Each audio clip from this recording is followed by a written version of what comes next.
8:10 de la mañana, seguimos con más de Primera Página. A esta hora estamos conversando con Domingo Medina, politólogo, y dejábamos una pregunta en el aire y es sobre el diálogo. Usted hablaba sobre el diálogo hace unos minutos, pero también veíamos declaraciones ayer del presidente Nicolás Maduro que decía que hacía un nuevo llamado a diálogo para estos próximos días, 5 y 6, si no me equivoco, exactamente estas nuevas fechas que proponía el mandatario, pero también recordemos declaraciones pasadas de Juan Guaidó que decía que ellos no iban a negociar con nuevos zapateros. ¿Qué condiciones debería tener todo este proceso para que se haga un diálogo efectivo, para que las condiciones sean equitativas para ambos sectores?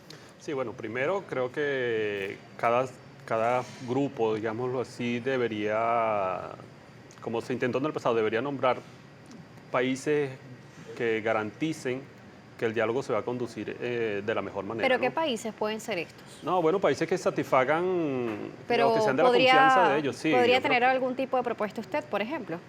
Bueno, mira, usualmente es países que se acostumbran, ¿no? Que haya países que sean de la entera confianza de cada una de las partes.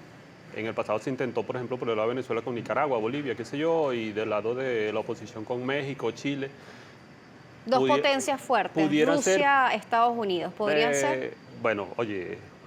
Es un extremo. Es un escenario, pero bueno, dudo, ¿no? Dudo que eso llegue a pasar. Creo que más bien otros mecanismos de Naciones Unidas, por ejemplo, probablemente de otros organismos, no sé, Unión Europea quizá quiera participar, la misma OEA, a pesar de que Venezuela ya no pertenece a la OEA, el CARICOM, es decir, de algunos de los distintos grupos multilaterales que hay en el continente. Y sobre la OEA, celebra a Venezuela con una marcha dirigida por el presidente de la República o por sus simpatizantes la salida de la OEA, pero sigue estando presente un representante asignado por la Asamblea Nacional y por Juan Guaidó en la OEA.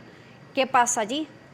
A nivel político, ¿qué significa de que Venezuela siga teniendo un representante a pesar de que no sea el seleccionado por Venezuela directamente ante el gobierno de Nicolás Maduro, sino ante la Asamblea Nacional? Sí, bueno, mira, si lo van a utilizar políticamente, ¿no? Creo que en las próximas reuniones el señor Tarre se va a sentar allí en el puesto que antes ocupaba Venezuela.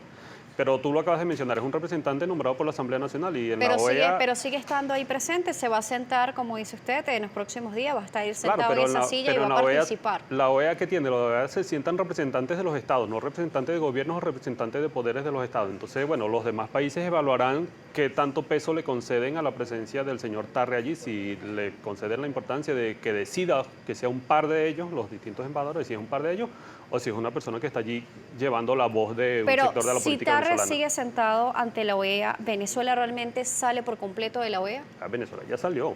Venezuela ya salió completamente de la OEA desde el... Pero que ese puesto diga Venezuela y que Tarre esté sentado no significa nada. No tiene ningún efecto. Para lo interno no tiene ningún efecto. Los demás países verán si ellos aceptan que ese representante tenga efectos jurídicos, políticos en sus relaciones, diplomáticos o qué sé yo, ¿no? Si le dan, por eso te digo, si le dan la autoridad... Y a nivel internacional, la región toma decisiones, planteamientos, observaciones en general, situación de Venezuela. Insisto, lo van a utilizar, ese caso particular lo van a utilizar de manera política para decir, bueno, Venezuela, el gobierno de Venezuela, el gobierno legítimo de Venezuela, pero insisto, desde el punto de vista del Estado venezolano no tiene ningún efecto. O sea, pero ¿qué tan positivo es la decisión tomada por el presidente Nicolás Maduro de decir, salimos de la OEA? ¿Qué tan positivo es para Venezuela o qué tan negativo puede llegar a ser? Bueno, negativo creo que no, porque la OEA se ha convertido en un centro de... En vez de ayudar a la solución pacífica de las diferencias que tenemos los venezolanos, más bien está profundizando las diferencias, ¿no? Antier, el día martes veíamos al secretario general de la OEA, que él se cree que es presidente de toda América, de todo el continente, cuando él es simplemente un representante que los estados pusieron allí. Prácticamente celebrar el intento de alzamiento militar, ¿no? Pero cuando eres presidente y eres representante de una organización como la OEA, ¿no eres la voz que expresa lo que se está manifestando a través de los otros países? Bueno, no, fíjate, él no es presidente de la OEA, es secretario general de la OEA y como secretario es un empleado de los estados. Pero es un vocero oficial. De los estados. de todos los estados, incluyendo el Estado venezolano, presidido en este momento por Nicolás Maduro. No es presidente, él no tiene potestades, la OEA no tiene potestades supranacionales y por lo tanto él no es presidente de todos Claro, los, secretario, de todos los por eso americanos, ¿no? vamos a aclarar el término, gracias por la aclaración, secretario, pero como le digo, un vocero oficial al final de cuentas. O sea, cuando eres vocero oficial, Claro. eres un representante en el cual emites comunicados oficiales o haces recuento de lo sucedido. ¿No cobra fuerza tus palabras ante el mundo? Claro, y está obligado a que su aporte sea para la solución pacífica de los problemas, no a parcializarse por una de las partes en conflicto y profundizar el conflicto. No, él debería llamar más bien a que se solucione, no poner en práctica, lo que tú me preguntabas hace poco cuando volvíamos del corte, acerca del diálogo y de las distintas posibilidades. Él debería poner en práctica los mecanismos que tiene la Organización de Estados Americanos para una solución pacífica dialogada de nuestras diferencias, no decir, como dijo el año pasado, que la opción militar estaba sobre la mesa. Yo creo que eso queda muy mal por parte de un representante diplomático. Cuando hablamos de diálogo, y como le decía hace unos minutos, diferentes posiciones. Se hablaba de diálogos que han fracasado, que han sido rechazados por dirigentes políticos, no solamente de la oposición, parte del gobierno, no se han llegado a consensos en ese momento, por eso vemos la situación que tenemos actualmente en el país, porque realmente no hay un consenso entre las partes.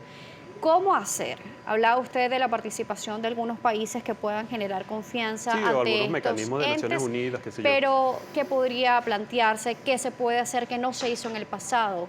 ¿Qué solución se podría dar? Más allá del problema, como dice usted, ¿cuál es la solución? Mira, en todo diálogo de lo que yo he podido leer, ¿no? En estos días he estado leyendo, a mí me preocupa que esto de verdad desemboque en una situación de enfrentamiento directo, de enfrentamiento armado. Procesos de diálogo emblemáticos en el mundo, en nuestro continente los procesos en Centroamérica, pero fuera de nuestro continente en Sudáfrica y en Europa los procesos de negociación y de diálogo en Irlanda, ¿no? En todos los casos, esos procesos de diálogo se dieron después de enfrentamiento armado, después de la pérdida de muchas vidas, de miles de vidas en todos los casos, ¿no? Y sin embargo se sentaron a dialogar. Eso lo digo para aquellas personas que de los dos lados que dicen, bueno, pero ¿qué vamos a dialogar? ¿Por qué nos vamos a sentar con el gobierno? ¿Por qué nos vamos a sentar con la oposición? Si no tenemos que esperar a que haya miles de muertos en Venezuela para que nos sentemos a dialogar, en primer lugar. Y en segundo lugar, si en esas situaciones, luego de esos procesos tan dolorosos, se llegó, aquí también se puede. Y algo que es fundamental tener en cuenta, que no es llegar, como me invitan ustedes acá, que me invitan al programa y vengo y me siento y dialogamos. No, en estos casos siempre hay una negociación de la negociación, es decir, un diálogo sobre el diálogo, conversaciones sobre las conversaciones. Es decir, lo primero es como un previo, vamos a conversar acerca de cuáles son las condiciones en las cuales nosotros nos vamos a sentar a conversar. Yo creo, son cosas que obviamente no trascienden a la ciudadanía, pero es posible que haya contactos, siempre los hay entre los distintos factores políticos, intentando llegar a esa solución, ¿no? Intentando implementar ese mecanismo.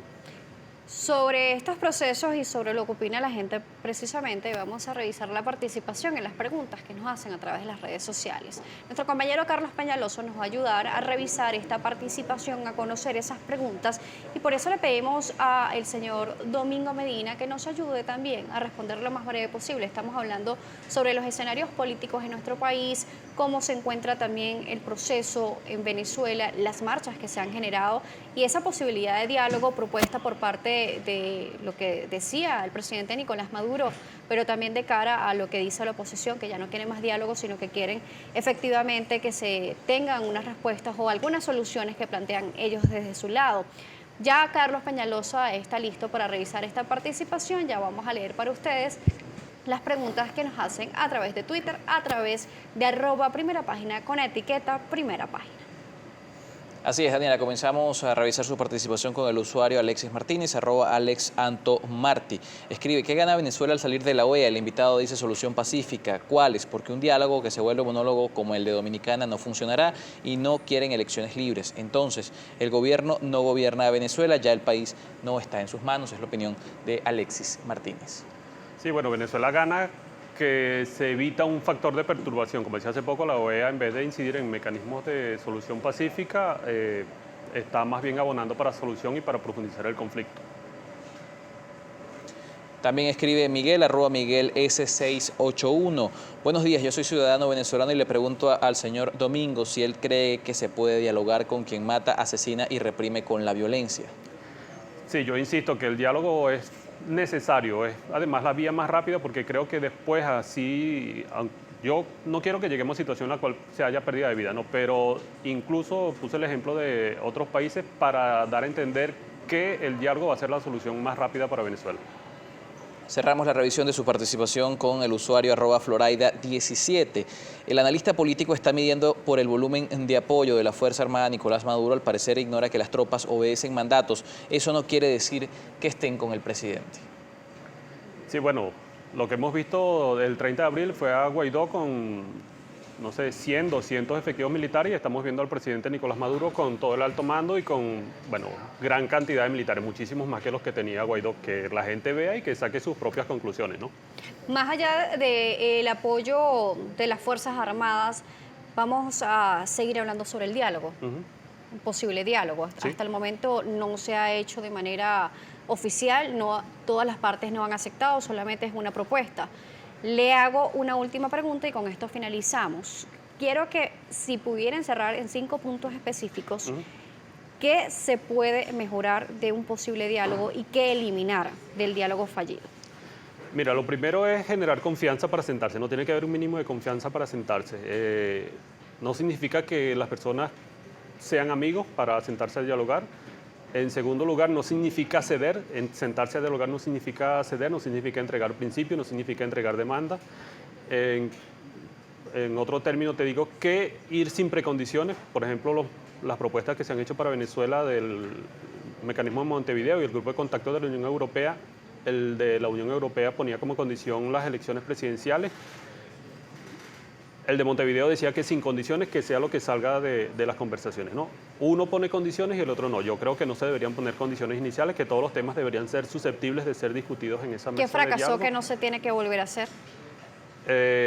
Comprometerse, el compromiso. Pensar que la solución es una solución para el país, que independientemente de lo que cada parte, que cada factor, que el gobierno o la oposición esté perdiendo o esté cediendo eventualmente en un mecanismo de diálogo, la ganancia va a ser para todo el pueblo de Venezuela. ¿Tiene redes sociales, señor Medina? Sí, ahora acabo de abrir, desde luego que vengo a este programa, es @ars_politicae. Queremos agradecer su presencia, gracias por venir a Primera Gracias a Página. ustedes. Estuvimos conversando con Domingo Medina, politólogo. De esta manera vamos a realizar otra pausa aquí en Primera Página, recordándole en nuestras redes, @Primera Página, etiqueta Primera Página. Ya regresamos con más.